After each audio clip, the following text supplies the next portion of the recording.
Welcome back to Sailing El Jaleo. I just got done rewatching last week's video. You know, it's been about 3 weeks since I put that one together, and oh my god, did that one suck. It was utter shite. Let's try and make this one a lot better. Okay, so last week when we left off, we had made it to Fort Frederica, and I did not include any footage of Fort Frederica in that video. That one was running long, and I've done whole drone videos of Fort Frederica before, so if you search the channel, you should be able to find it. Actually, I'll put a link in the description down below if you do want to check out Fort Frederica. I always have a problem with that word, but you can find that video there. So, anyway, this week we go down and we cross St. Simon Sound. Then we go behind Jekyll Island and Jekyll Creek, and then we go through St. Andrews Sound. And we make our way down behind Cumberland Island to Fernandina Beach. Now, this is that only took a couple of days, but the interesting part here that we're going to cover is St. Andrews Sound. Now, the official Intracoastal Waterway actually has you going out into the ocean and making a U-turn and coming back in. And that's because of all of these sandbars or shoals through the center of St. Andrews Sound. And I actually explored an alternative route through St. Andrews Sound this time. I had read some reviews of different paths you could take where you didn't have to go into the ocean. Some people said it was possible, some people said it was not possible. I contacted the Jekyll Harbor Marina to see if they had any knowledge of this backdoor path through St. Andrews Sound, and they recommended I didn't do it. So, I'm stupid. I gave it a shot, and I'll let you know what happened. All right, let's go ahead and get right into it. Grab a drink, climb aboard, and let's get going. We ended up spending almost a full week at Fort Frederica, and I don't know why I can't say that word. I've gone through like 20 takes. I can roll my R's, Frederica, but I can't say Frederica for some reason. I don't know why. But anyway, we spent almost a full week at Fort Frederica, and we had done so because a cold weather snap had come through. This was right at the end of November, beginning of December, so the weather was starting to turn. We had had some really nice days, but for a cold front came through, so we were freezing our butts off. Now, we do have our diesel heater, so we were nice and toasty warm, but we didn't want to travel when it was that bitterly cold out.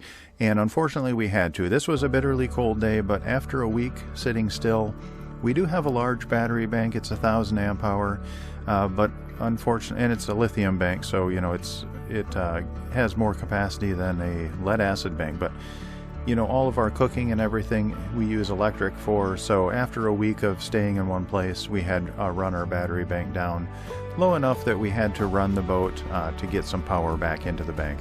And the real problem is this time of year.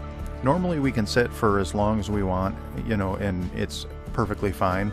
The solar panels and the wind generator provide enough energy to more than replenish what we use. And if it was June, we could run a small city on, you know, we could run an extension cord to land and light a small city. But in December and January, there's just not enough sun. And also the angle of the sun, so the declination of the sun is not high enough to hit the solar panels efficiently. So we just don't bring in. It's okay, princess. It's okay. Hanwi's whining a little bit back here. It's okay, Prinny. It's okay. I'll be done in a second. Okay? Just give me 1 second, please. Yes, and then I'll play with you. Just give me 1 second. So, this time of year, there just isn't enough sun. So, unfortunately, we did have to motor on a cold day to get some power back in our battery bank. And it was a short trip. We were only going to Jekyll Harbor Marina. We weren't staying in the marina, and we actually didn't even plan on stopping for the first day, but we anchor right next to it. That's one of our major refuel and then take on board water stops along the way to Florida, along with Wakawachi Marina and Atlantic Yacht Basin. Jekyll Harbor Marina, the people there are amazing. They've got great diesel prices. Once you get into Florida, you're going to get hosed. That's just the way it is. You know, I don't know why that is. Maybe they've got high tax, but actually I don't think maritime fuel gets taxed because there are no road taxes like you would have on diesel fuel you'd get at a pump. So I don't know why, but for some reason, fuel prices in Florida are insane. So you're going to get hosed no matter where you go in Florida. But anyway, so we had to get on the road again, and it was a short trip. To make it to Jekyll Harbor, where we were going to anchor, is between St. Simon Sound and St. Andrew Sound. It was only 15-20 miles. I forget exactly how many, but we went down the Frederica River. That spills into the McKay River. The McKay River goes into St. Simon Sound. It was a very calm day, which was nice, but it was cold, and we didn't have much wind, but you know, the little bit of wind we had was pretty brutal. And we did have to go behind Jekyll Island, and we went through Jekyll Creek to do that. Now, Jekyll Creek, you can, I've never gone through at low tide, and it is quite a tide swing there. I think you could make it through at low tide if you had a 5.5 or 6 foot draft. I believe when I went through there, I calculated that we would have been okay, but we've never gone through at low tide, so I can't tell you 100% for sure. It is pretty thin through there, so that's another thin spot. But we made it over to Jekyll Harbor where we anchored, and it was an opportunity to do a bunch of laundry. We had some water left over from when we stopped at the Uwakawachi Marina, and before we refill everything, I like to use everything up. So it was a good opportunity. We took a day. The next day was very nice. It was sunny. There was a light breeze. It was much warmer.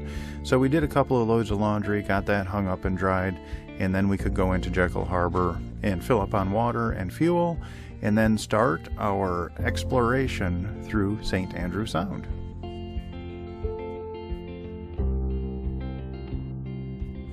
After spending a couple of days anchored behind Jekyll Island, we had gotten all of our chores done, we got all of our laundry done, we re-provisioned at Jekyll Harbor Marina, and it was time to get back on the road again. Now this day it was colder than a witch's titty, and it was very windy. And I knew it was going to be windy and cold, but here again, we were in that situation where we needed to harvest a little power. Now, I did run down the battery bank again when I was running the washing machine and that kind of stuff. So, you know, it's not like the trip from Fort Frederica to Jekyll Harbor was very short. It was only like 15 miles. And we can only put 900 watts back into our battery bank while we're motoring. So that's... how many amps is that? However many amps it is. It's what, like 60?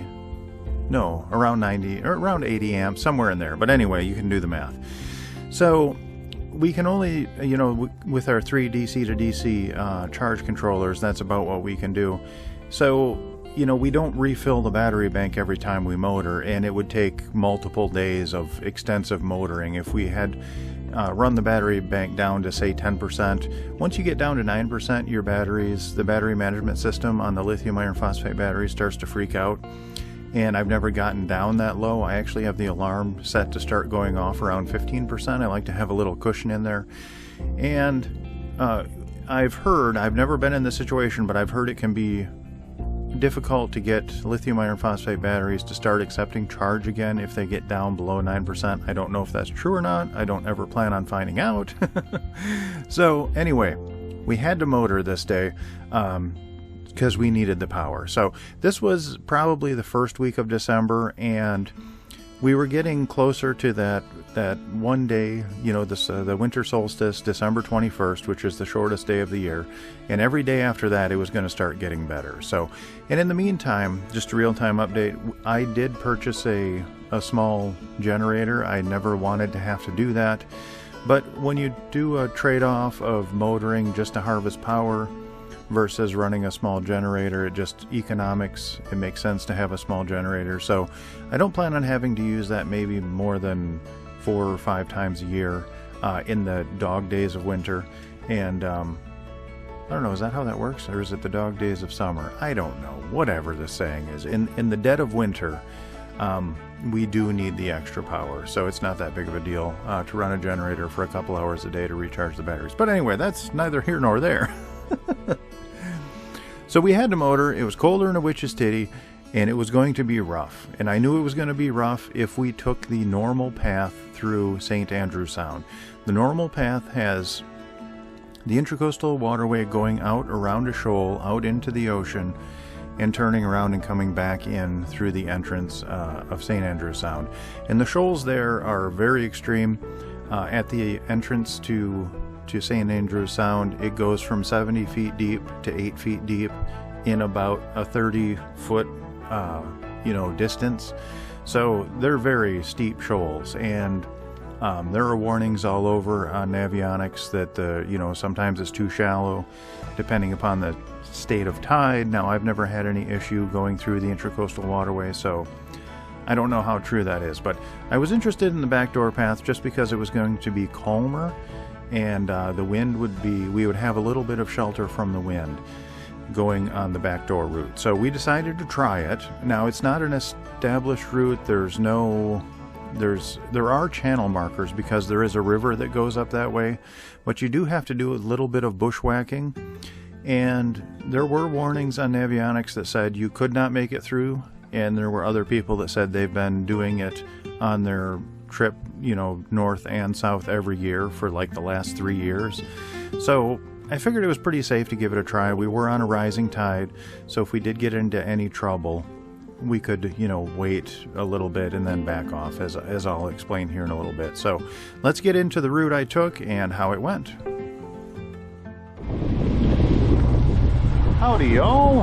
I'm not sure if you'll be able to hear this, but we are attempting the backdoor passage through St. Andrews Sound. Normally you'd have to go out in the ocean out there and then come back in around a shoal, but we are trying the backdoor way through it, and I can see white caps out there on the ocean. I don't know if you guys will be able to, but yeah, this is a much calmer passage, but there is one spot here, right here. I'm not sure how well that's going to show up, but that could be a problem. So that's we've got our fingers crossed to get through there. So, but we should be okay. We're on a rising tide. We're about 4 feet above mean low water right now, and lots of reports say it's passable, and then some reports say it's not passable. So I guess we'll find out. And it's been plenty deep up till now. I mean, we're in 30 feet right now. And we've got plenty of time before high tide. We've still got 2.5 hours, almost 3 hours until high tide. So even if we have to back all the way out of here, we certainly can. So it's not minimal risk to the boat. I guess we'll see what happens. I'll check back in with y'all when we get down here in the reported tricky spot. So alrighty, we're at 18.2 feet here. We should be 100% okay until we round the green marker here, and I'm gonna hug the green side and try and I'm gonna follow the sonar charts and just try and stick to the deep water on the sonar charts. Anytime you're crossing a shoal, it's always a tricky proposition, so I guess my bunghole is puckered and my fingers are crossed. And like I said, I think this is minimal risk. People say there's a 4-foot ridge here, but even if there is a 4-foot ridge, we with our 5 feet above low water, we should be above that. So we'll see as we go by here. Excuse me. And okay, I'm going to start turning more. 17.2. We are headed straight for land here. Which often you have to do. I mean, it's a ways away yet, but it just threw me for a loop there for a second until I got my bearings. So we're still at 17 feet, and this would be the area. Okay, so we're starting to scrub off speed while I'm making the turn here. We're down to 3.7 knots, which is good. I'd rather go through here slow. Still at 17 feet. So I think we're going to be, no, I'm not even going to say it. Not even going to say it. So the point, the danger point, according to the warning on the chart, we have already passed, and it was 17 feet the whole way. Let's just keep our fingers crossed. And I mean, even at low tide, this would be 12 feet. So, I mean, areas are subject to shoaling. I know things do change, but so far this seems like a viable alternate path. Well, there's no doubt that this is a much calmer route to go through than to go out around the shoal in St. Andrew Sound. So yeah, this 16 point, yeah, we're still 16.7. Okay, we just hit 15, so that's the lowest we've seen yet. Now we're back up to 19. So there was a little hump right there, but even at low tide, that would be 10 foot deep. So the lowest we've seen is 14, and that would put us at, what, 9 at low water? And now we're back up to 19. And as you can see, we did successfully make it through the back door of St. Andrew Sound. So here is a screenshot that shows the different routes on the right-hand side of the screen. I think those are blue lines. That shows where the Intracoastal Waterway does go. It pokes out into the ocean and comes back. The numbered route, I think it's red, maybe brown, I'm not sure. But that is those are the waypoints that I put in when I was charting my route. That's just a rough, plan as to where I wanted to go. And then the yellow line is my actual GPS position, and that's my GPS track. So that's the actual course that I took through St. Andrew Sound to make it through the back doorway. And the currents, okay, so first off, you see those shoals on the left hand side that are between my route and the Intracoastal Waterway. That shoaling protects you from a lot of the waves out at the entrance to St. Andrew Sound. I could see whitecaps, but where we were, you saw it was very calm. There was not much going on, and a lot of those shoals there protect you from that high wind and waves, so that was wonderful. And the currents aren't as extreme on the backdoor route either.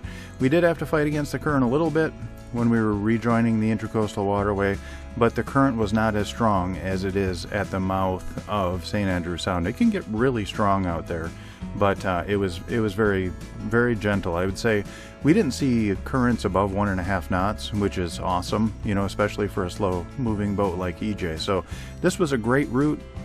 Here's another shot that shows, it's a close-up of the route through the troubled area with the depths, the sonar chart, and everything that we saw matched up with this sonar chart. We did dip our toe across the line into a 9-foot section briefly, where it's 9 feet at low tide, so we could get through here at any state of tide. And then finally a screenshot of the route that we took to rejoin the Intracoastal Waterway. So we'll definitely be using this path again in the future.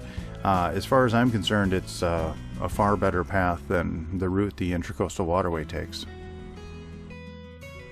After making it through St. Andrew Sound, we continued around behind Cumberland Island, where we achieved our 3rd overtake in the last 5 years. That was pretty exciting. We've only passed 3 boats in 5 years, and this was amazing. So we had a little party about that, and then we passed by the Kings Bay Nuclear Submarine Base, home of our Trident nuclear missiles, which is always kind of interesting. And from there we headed down Cumberland Sound, where we hopped into the Amelia River and anchored for the night in Fernandina Beach. Now, I love Fernandina Beach. There's a lot of industry there. I love industry. I love the technology. I know a lot of people hate industry, so you can go ahead and turn this off now. So I'm going to let Rodelos Machine bring this one home. I've got a cocktail poured. It's 8 o'clock at night. I'm going to finish this one up while I'm enjoying my cocktail, listening to a pretty decent tune. I really enjoy this tune, and looking at some wonderful industry. So, the smell of industry, maybe not so much, but I love the technology. So, so I guess we'll see you next week, and I hope if you do come through this area, really do try that backdoor route through St. Andrew Sound. It's a really great path, especially if it's going to be rough out at the mouth. Try that backdoor route. It's a really great route.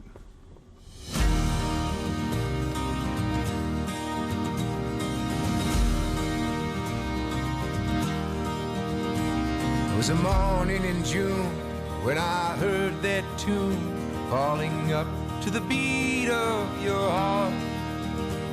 Like a white rain sails from a startled trail, our eyes met and then landed so well.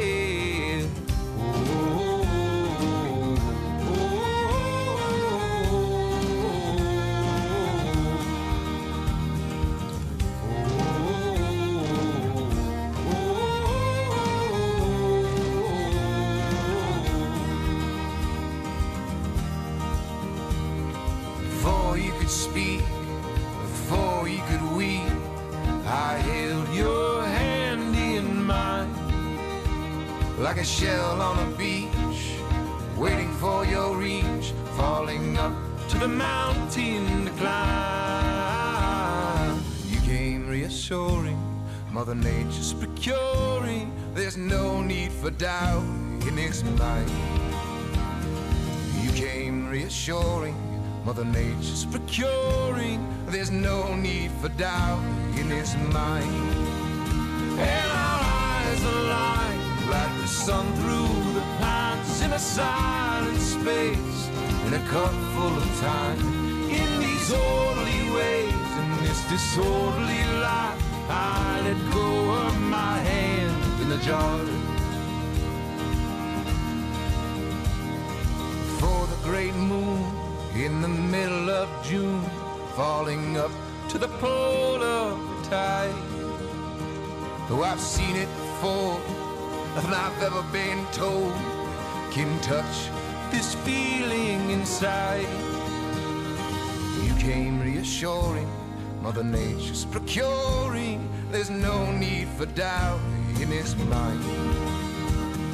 You came reassuring, Mother Nature's procuring, there's no need for doubt in his mind. And our eyes align like the sun through the pines, in a silent space, in a cup full of time. In these orderly ways, in this disorderly life, I let go of my hand in the jar. And our eyes align like the sun through the pines, in a silent space, in a cup full of time. In these orderly ways, in this disorderly life, I let go of my hand in the jar. I let go of my hand in the jar. I let go of my hand in the jar.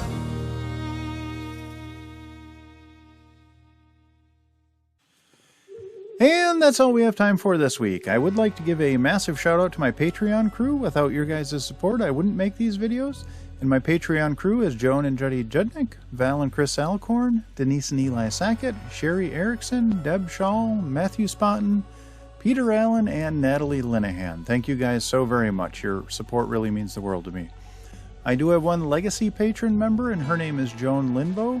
Unfortunately, she has passed on, but she lives on in our hearts forever. We really miss you, Joan. If you are interested in joining our Patreon crew, there is a link in the description down below, and that'll take you to our Patreon page where you can sign up. And there are hundreds, literally hundreds of extra videos and photos of our travels, and I try and keep everything there up to date and post at least once or twice a week, so it gives you a little peek behind the curtain.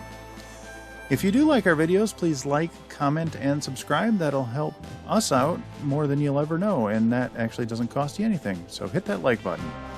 Alrighty, I hope you all are well, and we'll see you next week.